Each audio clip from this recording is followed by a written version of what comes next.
తల్లి, చేతులు తిమ్మిళ్ళు పోతున్నాయి. ఎవరో తెలుసలేదు, పాలకాయ కూడా చేతులు నిలబడతలేదు. ఎవరో తెలియదు తల్లి, చేతులు పాలకాయ తిమ్మిళ్ళు పోతుంది, నా చేతి ముందు వాడుతుంది. ఏం చేసిండు వాడు మరి? ఎవరో నాకు తెలుసలేదు.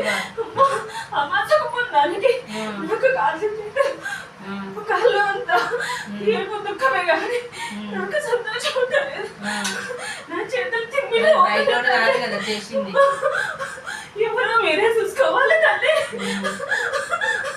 చూసుకున్నాను నేను. రావాలి కదా బయటకు. ఏడవద్దు, ఏడ్చుకుంటా రావద్దు, ఏడవద్దు,